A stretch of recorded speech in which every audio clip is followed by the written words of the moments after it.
Welcome to the Educational Leadership Podcast with Principal JL, the place where school leaders recharge, rethink, and remember their purpose. If you're a superintendent, assistant superintendent, a principal, assistant principal, dean of students, teacher leader, or a future administrator, you're in the right place. Here we mix practical strategies with real conversations, a little wit, and a whole lot of purpose. Because leadership isn't about the title on your badge, it's the influence you carry every single day with your teachers, staff, students, and families. Our mission is simple: to inform, inspire, and to help you lead with purpose. To give you tools that actually work, stories that spark reflection, and ideas you can use the minute an episode ends. So grab that caffeinated drink, a notebook, and your growth mindset, and get ready to level up your leadership one episode at a time. Because around here, we don't aim for perfect. We aim to be 1% better every single day. Now let's get to the episode.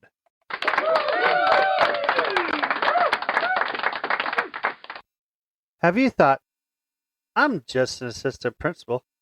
I cannot lead like that? Well, today's guest blows that perception out of the water.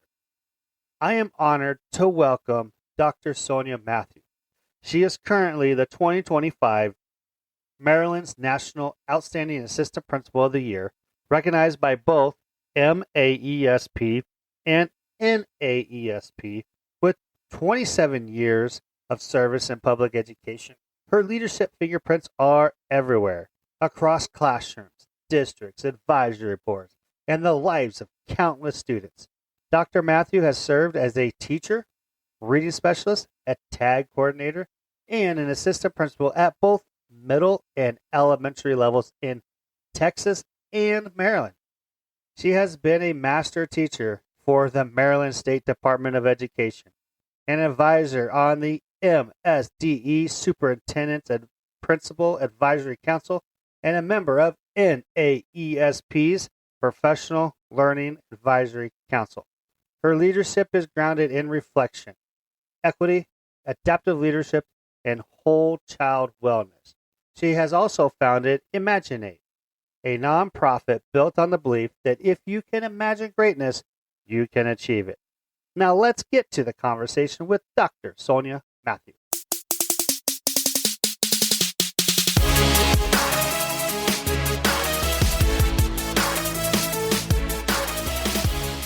Welcome back, everybody, to another exciting episode of the Educational Leadership Podcast.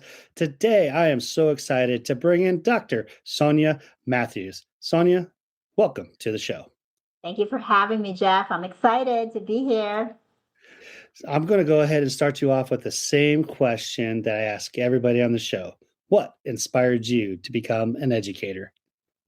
So, my dad, and if you follow me on social media, I'm very open with my why, and that is my dad. He has been my role model from the very beginning, always being a steady, consistent force in my life and supportive, very humble. And so he definitely is my inspiration, hands down.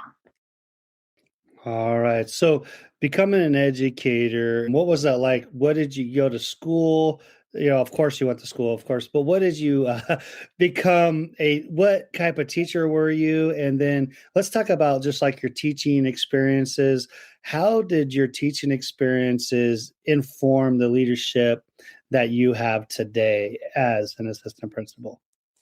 Okay, so I started off in Ottawa, Canada. That's where I'm from. My parents actually immigrated from a poor village in India back in the 70s. So I'm first generation, and I grew up educated in Canada. But what's interesting is I didn't actually enter school. I entered in kindergarten, but I entered not speaking English. And also I later found out that I had a stuttering problem. So that's kind of like how I started as a child. But the reason I didn't speak English is because I was actually born in Canada. But my parents had to work. Remember them being immigrants. They had to work and make money. So they had to send me to India to live with my grandparents. And so coming into a kindergarten Canadian classroom and not being able to really, know a lot and all the nuances, that was definitely hard. But I did go through the whole system in Canada. Great education system, by the way. And I didn't actually go into college to be an educator. I went into college to be a journalist. I was a journalism major. Now, I didn't make the cut. It was very difficult. So I just went into an arts degree, and then I started to do very well. There was a mentor who changed my life. Her name is Doris Kiefner. And I remember I was struggling, and she told me, Jeff, if you can make an F, you can make an A. And she showed me how to do it. She took me under her wing, changed my life. And from there, I knew I wanted to teach. And so applied to teachers college. It was very difficult. We only have, I think, 30 teachers colleges in the whole country. So it's not an easy field to get into in Canada, but I did it. And I was able to go through the process with my education degree. And then I was recruited to teach in the States. So in 1998, immigrated right on to Texas and started my teaching career. What was it like as a teacher? I was always, and I still am, I'm really into the holistic aspect of the work. So making sure that my students have what they need, meet them where they are. And so that does require, outside the box thinking, like what is it that this kid needs and what do we need to do? Like now we talk about it as interventions, right? So wraparound services, interventions, whatever my students in my classrooms needed. As in my classroom when I was a teacher, I do the same thing as an AP. I try to really lead in ways that we're thinking about what do each of our students need academically, social, emotionally, and then what do we need to do to plan to make sure that we're meeting those students, each and every one of them where they are, giving them the tools that they need. So that's really how I've always been as a teacher, and I still am as a school leader. Does that answer your question, Jeff? Oh yeah, I think Okay. you kind of like you're able to give me a really good picture of just like growing up in Canada, and I didn't realize it was a difficult thing to get into a teacher college because in the States, like there's like several colleges you can become a teacher in, but there are some colleges in the state or they do specialize. Like they would be known, like the University of Nebraska in Kearney is known as a teacher college. And there's other ones out there just to give you an example, but like every other university has, their kind of niche. Right. So I thought that was interesting to learn that, man, there's only 30 teacher colleges in the whole country in Canada. So was it very competitive? It's very competitive, very, very competitive. Absolutely. So I don't have the stats on all of that, but I can tell you it was it's not, you have to get interviewed. It depends on your merit. We did not have a lot of standardized testing, so that really wasn't the criteria. It's more your grades, your merit, your experience, student teaching, who you are as a person, what type of person are you that makes you the type of educator that we're looking for. Awesome. So Yeah. you went from Canada. Where at in Canada did you live? Ottawa, the Ottawa. capital. Mm-hmm. Okay. And then you went from Ottawa, Canada. Now you're in Texas. Where in Texas did you teach? So I was in Texas for 10 years and then migrated up to Maryland back in 2008. So I've been in this country now for 27 years. So I've been here longer than I've actually been in Canada. So as a teacher, what subjects did you teach, or were you an elementary teacher or? Yeah, I started off elementary, so it was all subjects, and then I went into middle school teaching reading and writing. Yeah. So you got to see kind of like the elementary and then a middle school setting. Mm-hmm. And, God bless you. I am a secondary, like give me high school all day long and you can have elementary. I mean, elementary, I was in a K-12 district. I was a 7-12 principal. So I got to like have experiences with the elementary kids. And the one thing I remember the most is like if I was having a bad day, let's go to the elementary side. The kids would give me hugs. Oh Mr. my gosh. London, give you hugs. Yes, Like that yes. made it like worth it. But then I go back over to the other side and, I was more comfortable there, but like they would brighten up your day. So that's one, those are some experiences I had, not like being an elementary principal, but working with an elementary principal. Because there's times where they would be gone and I had to go over and handle situations. Not a big deal, but at the same time, give me secretary all day long. It's just a different world, a different beast down in the elementary. And I realized that, especially with my daughter being a 5th grade teacher in Kansas City area. So that's a lot of fun to like watch her journey as well. And so you're in Texas, go to Maryland, you've taught elementary, middle school. And so what was it that made you go, I'm going to take the next step and become an administrator and become an assistant principal like you are today? Stay with us. We'll be right back. This podcast is a proud member of the Teach Better Podcast Network. Better today, better tomorrow, and the podcast to get you there. Explore more podcasts at www.teachbetterpodcastnetwork.com. Now let's get back to the episode.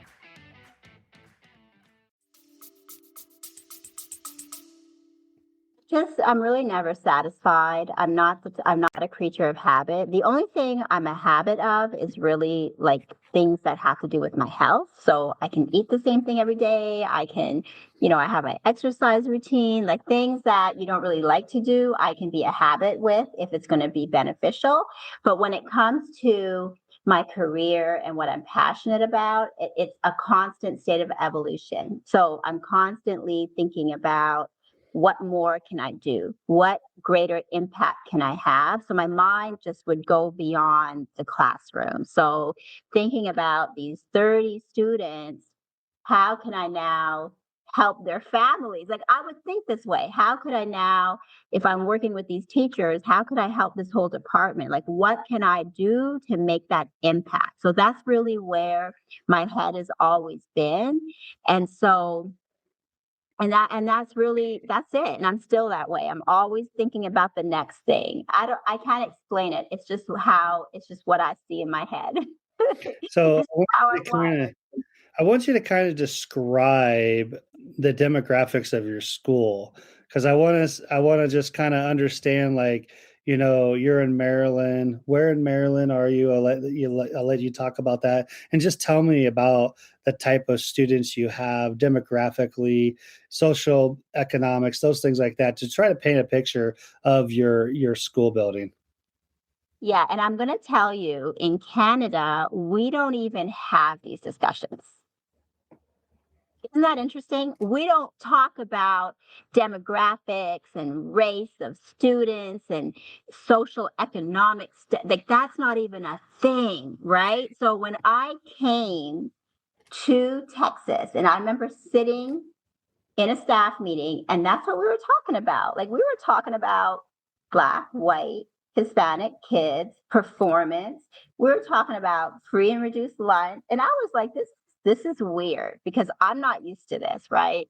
But to answer your question, I'm very used to it now because it's been 27 years. The school I'm currently at is a suburban school. So we are a suburban area of Maryland. We're out in southern Maryland, and it is a predominantly Black school. I think it's 90 something percent African American. And we are just under, I think 40% to 30 to 40% free and reduced meals. We have we actually have the most students with IEPs in our building, and we have about 600 students pre-K to 5th grade. What's your IEP percentage? I don't know it. It's like in the 22%. It's pretty high, Yeah. like compared to the other schools. Yeah. To give you an idea of my high school, we're 52% free and reduced. All right. We're in the middle of South Central Nebraska, where we're probably about 70% Caucasian. We have about another 20% is our Hispanic population. And then we have everything else, right? All the other different demographics you could think of on that end.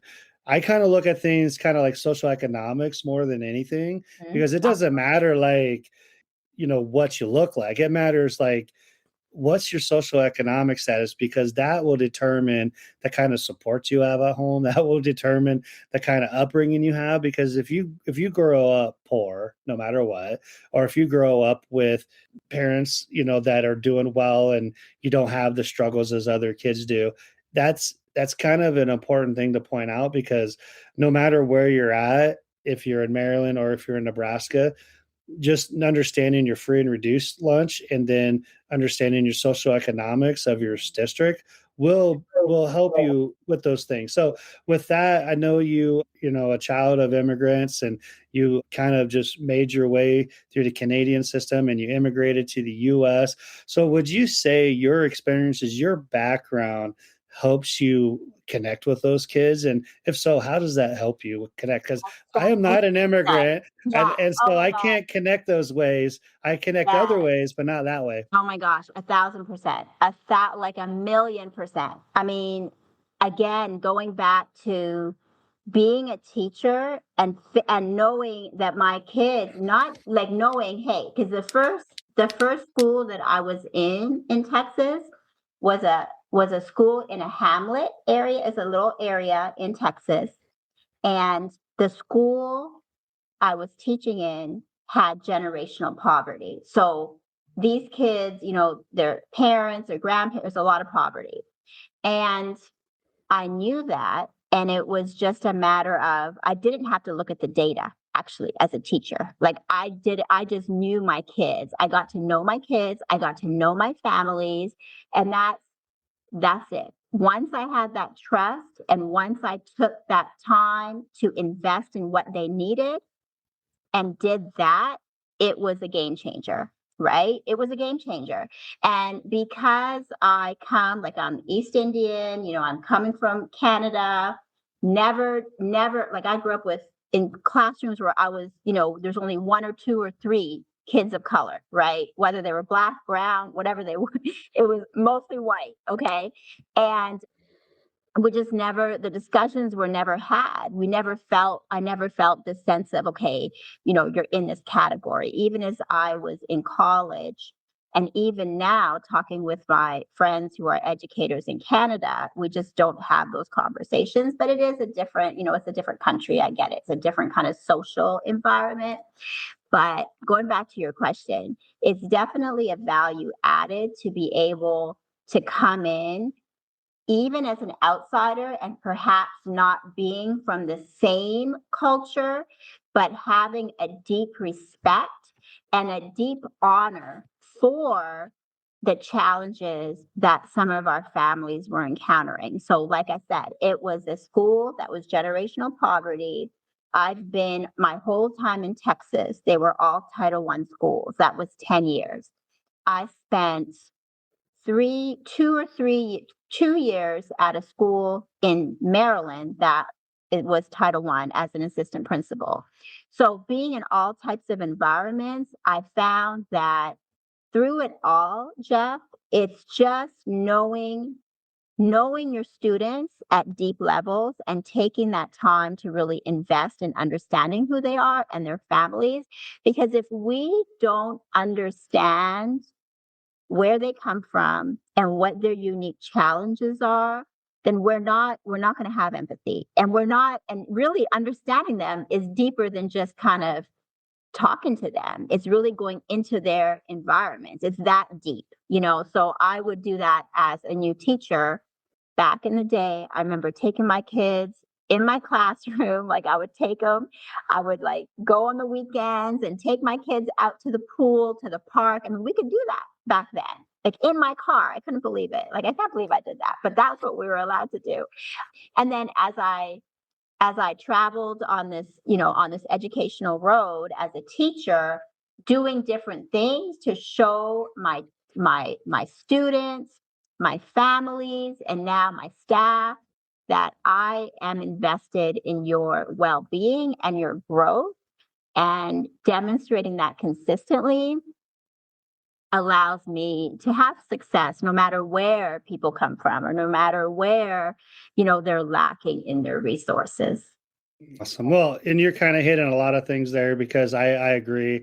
I really think that our job as educators to meet our kids where they're at, no matter what, remove barriers and then help families as they need it. Because even here in South Central Nebraska, we're doing a lot of the same work that you would do in Maryland and in your school as well. So it's like, no matter where you're at, we're all doing that work because we want to help kids succeed. And I think that's really interesting to listen to you and just have have that perspective, because I'm over here like going, yeah, I agree, because, we see the same things. And I think that's the great thing, how we can connect in that way.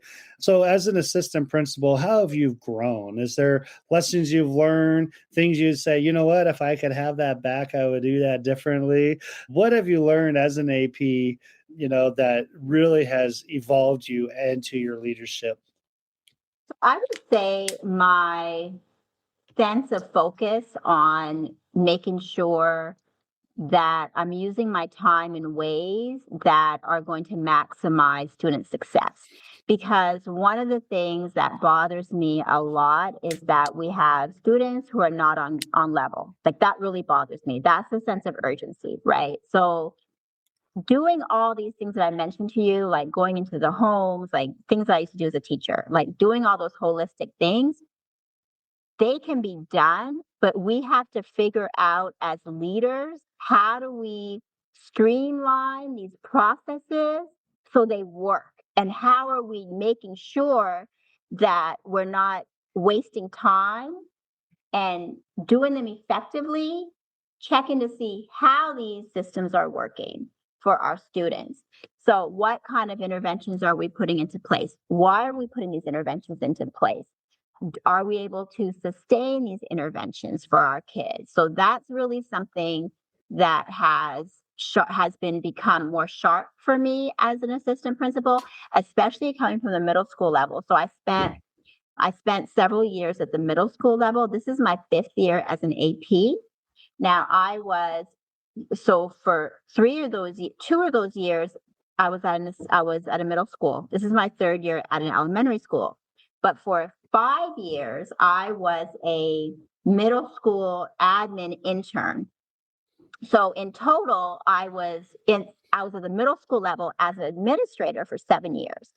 And I did a whole lot of discipline. And we were talking before we aired, right? That every school's different. So listen, we weren't doing a lot of instruction. Kids were out of the classroom for a lot of time. And that bothered me because I could walk into a classroom and the same kids who are sitting in that classroom engaged is over here, like walking out of class in the hallways, right? So these are things that really, really bother me. And I think they bother all of us as educators, right? But as far as becoming sharper as an assistant principal, it's been really just figuring out how to make sure those systems are in place, assessing, evaluating, I would say, those systems to see how well they're working so that we can continue with those systems. That's how I've become better. And I am naturally, I think, very reflective. I think a lot. So I think that reflection has helped me in this work to constantly go back and figure out how to improve in certain areas, never just keeping things how they are. If they're not working, what do we need to do to make it better continually? Like, that's that whole progress monitoring piece that I've become better at doing as an assistant principal. Awesome. I really love that you kind of talked about systems and streamlining and things like that, because, someday you'll be a building principal, and you got to think that way already, because like when I came into the job I have right now, we kind of had the same issue kids are out of the classrooms a lot, and what we're doing isn't working. How do we streamline it? So just to help with that, we have e-hall passes, we have hall monitors, we have, the expectation from our attendance, but like we just redid some things and then rolled it out and said, this is our expectation. This is how we're going to operate. And it's made everything so much smoother. But we didn't get there without collaborating with the staff and the teachers and bringing people along. It wasn't like I was up here dictating that. It was a collaborative effort. And I would tell anybody, if you're streamlining systems, you have to collaborate with the people with you, because guess who has to run the system? It's not you. You Right. manage it. It's your staff that's going to run it, and they got to be the ones to go to really have ownership of that. And I think that's really key. I really think hitting on streamlining systems. If it's working, great, but if it's not working, do something about it. And I think your teachers will be very appreciative of that when you take those stances, because just ignoring it just makes it worse. And you'll lose your credibility if you go down that road, for sure. So you've been appointed several major advisory councils at the state and national level. How have these experiences shape your understanding? How do these experiences shape your understanding of what schools need from leaders? Stay with us. We'll be right back. Hey there, amazing educational leaders. If you're finding value in this podcast, learning new insights, getting inspired, or just nodding along thinking, yep, I needed that, then why keep it to yourself? Share this podcast with a colleague, a fellow school leader, or a teacher that is inspiring into leadership. Send them a link, post about it, or just casually drop, hey, you need this in your life the next time you see them. Let's grow this community of game-changing educators together, because great leadership isn't a solo act, it's a movement. Now, back to the show. Experiences being on these different boards. So just going back to what you said about collaborating, I also think with what you said, my light just went out, but I think we're okay. Is that okay? Okay. So I think the biggest area that I've appreciated has been the listening, like being with others in the work and being able to listen, to hear all of the different stories and challenges that they're having in the work, and then being able to add my input. That has been so powerful. Even going back to the example of systems in schools, when we listen to everyone, to all the stakeholders, and then make a decision based on what's best for the school, based on the data, based on the evidence, based on what we're hearing, everyone's not going to be happy, but at the end of it, we know we've made the best decision and we've taken everyone's consideration into account. So these different boards have allowed me to also do that, be an active participant, an active listener, and work on problems together. And it's just a nice feeling to be able to have your voice heard in those spaces, because they are spaces that do inform policy. And that's just a privilege. That is definitely a privilege, because I don't, I'm just doing the work and I'm like, wow, I can talk about this and they're actually listening to what I have to say. Oh my gosh, it's so humbling. All right. Yeah, I really enjoy, learning about that. And, I agree, like, having that space and having people to connect with and having them hear you out, because you are doing the work and they need to hear from people that are actually in the trenches doing those things, so they can help support education in a positive way. So you talked about reflection, right? Reflection is central to your leadership. So how does intentional reflection deepen your practice? Can you give me an example of what that looks like? So I have realized, Jeff, that I think a lot, and I've realized, and it's not bad. It's not like I have these negative thoughts, but I realize that I can go very deep in my thoughts. So I've come to realize that it used to be a distraction, because it would go down these rabbit holes. Like my thoughts would go into all these, like, ew, it was just so much. But now I've realized, or I've learned how to kind of compartmentalize my thoughts. I've learned how to write them out so I can see patterns in what I'm thinking and what I'm feeling.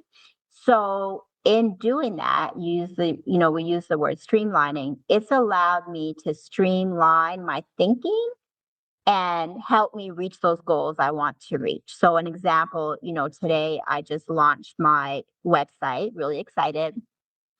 And that was not just something, now, of course, we had our snow days, so I could really get everything kind of solidified. But that whole process was kind of just mapped out, everything to like what I want it to look like, what my purpose of it is, and all of the different building blocks to get where we are with that website, and just really the functionality of it has been intentional based on my reflection, which was executed through my process of writing my thinking out and really mapping things out based on what I'm thinking. I've learned to get all my thoughts out on paper. So once I do that, they're out of my head and I can kind of process. So being intentional about the time I spend in that reflection. And I think that's going to be a huge value as a school principal. It's definitely valuable in the role I have as an assistant principal. But we were talking earlier about how, as a principal, you're in charge of the entire school. So you have to really be reflecting constantly about and be steps ahead of, what's going on. And so that's where I think it's going to definitely help me be a better, be that type of leader I want to be. Awesome. I really appreciate your insights on that. So, moving forward, you have been trained in adaptive leadership, SEL, and adult wellness, and it plays a big role in what you do. So, how do these frameworks help you support students, staff, and families in your school? I think the reflection piece has definitely been a huge part of how I lead as an adaptive leader and as someone who just is very self-aware. And so the question was, how are those certifications helping me as a school leader? Yeah. So again, reflecting, taking time to process, I'm not quick to move, even though I'm in my head, I want to go, right? Like we were talking earlier about just always thinking about the next thing. I'm aware of that. And I'm also aware that everybody's not going to go that fast. So I understand you have to, go slow in order to go fast, right? And we have to really, going back to listen to every single stakeholder. How that gets done, and that's a whole nother conversation because it takes time, right? But that intentionality needs to be there because when we understand how people are feeling and why they're feeling that way, and we're actively listening, now we can take all that information and work on these problems that we have in our building. Because at the end of the day, like they may not be happy about something, but they also might have a solution. They might have untapped leadership skills that we can now tap into as leaders, because that ought to be our job, right? As adaptive leaders. And I have found that in education, which is why I'm really been doing a lot of learning about leading as a, human-centered leading. In education, we tend to kind of not focus on our people too much, right? We're so focused on the things, right? And so, I mean, I don't know, do you find that we're not really, like, people are not intentionally or unintentionally, we're so busy. Does that make sense? We're constantly going. Yeah. So we can't forget our people. We can't just say, okay, well, things are not going well, we're going to do something like give them a jeans day or give them a treat. We got to anticipate what's happening, but we also have to know why this is happening based on understanding each and every person, just like we have to understand each and every student in the classroom. So when we do that, we're able to now think about those technical problems and apply adaptive solutions. Think about the mindset. And it's so difficult changing people's mindsets. And that's why I believe you have to take time and get that trust going. I love Dr. Rachel Edoeket and Dr. Brad Johnson's book, relational intelligence. And that's all adaptive, right? We got to know who we're working with. We got to know what their areas of strength are. We got to know what their challenges are. And that's going to take time. So we have to be intentional. We have to be reflective, and we have to take that time to invest in people in order to get this work done right. Yeah, you said a lot of great things there. I love how you just talk about, you started talking about, taking care of your staff, right? Making sure, how do they tick? How do they operate? Because when you know your staff and you know how they operate, you're able to build that relationship, that trust, and then you're able to collaborate and come up with solutions. Because, like you said, if they don't trust you, they ain't going to follow you. And I think that's really important. One of the first things that any principal or assistant principal is to get to know their staff members as well as your students. Like, I'm more focused right now as a building principal to make sure I take care of my adults in the building, because if I take care of my adults in the building, I take care of the students. So me taking care of the adults, make sure my students are taken care of, because my adults in the building are taking care of the students in the building. And so that's where I spend a lot of my time as a building principal, is making sure, yeah, we have systems. We want them to run. We want them to do well. We'll collaborate when we need to fix things. But at the same time, I got to let people know I care about them, and then that they're supported and they have what they need so they can be successful and the best that they can be. I think that's really, really important to highlight there when you have that little mind shift from like teacher into assistant principal, even up to the building principal role. So yes, you're an assistant principal, but you're not just an assistant principal. You are the 2025 Maryland National Outstanding Assistant Principal of the Year. So how did you find out that you won this recognition? And then how has that recognition, what does that mean to you? And how has that kind of been for you? Has it been a whirlwind? What opportunities have you had because of this recognition? So I'm going to start with the opportunities. I'm getting all these opportunities, like being on your podcast, and it's been definitely, very scary sometimes, because it's not something I was used to doing at all. But I would just take the opportunities and just roll with it. And I found out one of my principals who I worked for as an administrative assistant. So she hired me as an administrative assistant, which is like a pseudo at AP. She nominated me. She's no longer in our district, but she nominated me and she told me, so I had to fill out my little stuff. And I never would have thought, I'm like, I'm not going to get this, right? But I got it. I had a visit from our executive director of our association, and that was it. I was surprised. It caught me in my tracks in the school building. And it's just been so humbling and very unexpected. But, a lot of it was the stuff that I did with the community engagement. That was really we changed that building that I was in through the community effort. Sonia, this has been a really great conversation that we're having here. And so we have a lot of aspiring educators out there that are thinking about, I want to become a educational leader someday, maybe step into that AP role, maybe a building principal role at that time. What advice would you give to an aspiring educational leader out there listening? I would say to any aspiring educator or leader out there, I would say take your time and prioritize on what you have to do. So whatever your principal needs you to do, make sure you get it done. Figure out what your system's going to be. Get your checklist going. Don't think you're going to remember everything. Don't just write everything down. Prioritize.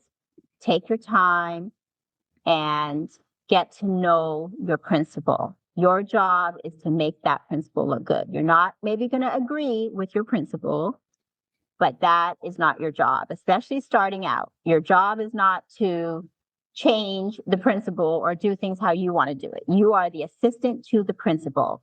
So that's what I would say. That would be my advice. Take your time, learn your principal, and do and show through your performance that you are going to be dependable, you're going to be consistent, you're going to be responsible, and you're going to get those things done, like as they need to be done.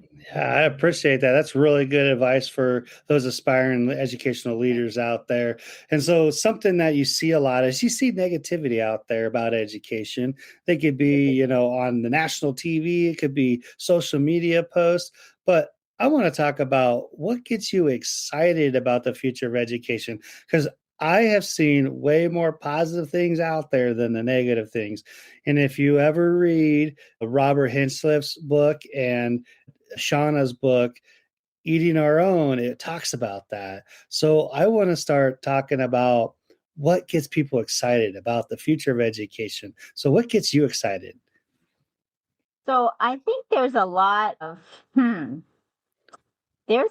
people out there, especially the younger people, like the younger, like maybe, maybe not you and I. I mean, we're pretty, like the 30s, like they're, that generation who are just they're so innovative, and I feel like they're going to be the ones to take our system to different places, like innovation, using different methods to, through technology, through AI, to really reach our students. I believe that we have the educators and we have the voices that are being amplified, like through through podcasts, through different ways for people to see that, there's some good stuff going on. Like I just recently, got on TikTok. I'm not, there as much as I am on Instagram, but I just see so many things going on. There's so much creativity, relationships that are school leaders with their teachers, with their staff, with their students. Like they're showing all the positivity that is happening out there. And if we're exposed to that through social media, we can see that there's a lot of promise in our field. And like you said, the negativity is there, but where are you looking? Are you looking at the 6 o'clock news, right? Where they may be more apt to say that? Or are your algorithms feeding into those negative stories because that's what you're looking for? If we are algorithm driven. So I don't know about you, Principal Jeff, but my social media is positive because the stuff that I'm clicking on, the stuff that I'm scrolling through is positive. So it's out there and that excites me. And so, I think that we just need to amplify that. And so I know you and I both, like we are all about putting that good stuff out on social media. And we have to take that personal responsibility to do that, because if you and I, individually and collectively don't do it, then there's a loss. Like people are not going to get the positivity, right? And I always say, like, if one person can be impacted by my message, by a post that I make, then I'm feeling good. I feel like I'm doing my job as a leader. Awesome. So we're going to get ready to close the show here. And so what's some things you got coming up, and then how can people connect with you? So as I was saying, I just released released or put out my website, just published my website. It is drsoniamatthew.com. And that is where all my different projects are housed. I'm working on right now I'm co-hosting a podcast called Leading While Human with Sean Gaillard. And I'm also putting my blogs out. So I've done a few blogs. I wrote a blog yesterday. So I've got my blogs out there. I'm working on a book and it's called The Assistant Principal's Blueprint from Survival to Success. That's what it is. See, I'm not focusing on the negative stuff. It's a success that I knew, but it's a survival. But that's where I was. So it's really going through my journey, but really giving people those practical systems that they could use and tools.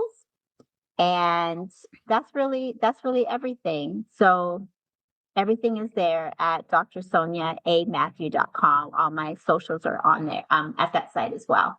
Awesome. So what I'll do is I'll put your website information down below in the show notes so people can collect and connect with you and follow all the great work you're doing. Because I know, been following you on social media for a while. I've seen this kind of all the great things that you're doing. I really appreciate the work that you're doing. So Sonia, before we go, is there any last thing you'd like to tell the audience?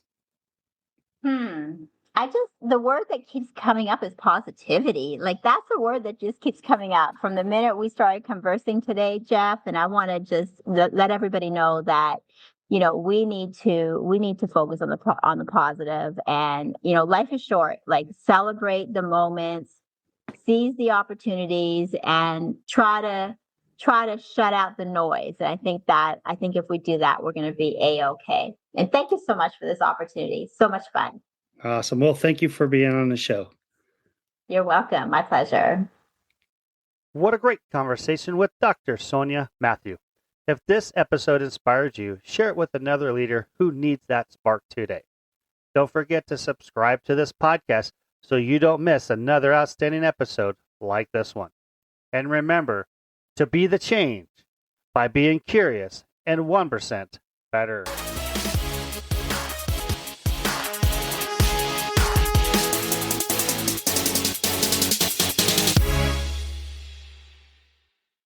Thank you for sticking around to the very end of this episode. I hope this podcast brings value to you as an educational leader. I would invite you to share this podcast with other educational leaders, or maybe that inspiring teacher who would like to be an educational leader someday. I would also invite you to subscribe and to follow this podcast so you can get the most recent updated episodes when they drop. I would also love it if you leave a review and rate this podcast 5 stars, because that would make this podcast more discoverable to other educators like yourself. You can also follow me on TikTok, YouTube, Instagram, Facebook, X, Threads, and Substack. All you need to do is look for Principal J.O., and boom, there I am. This is where we can continue the conversations from the episodes that you have enjoyed. I am so thankful for you guys for listening. Until next time, always be 1% better.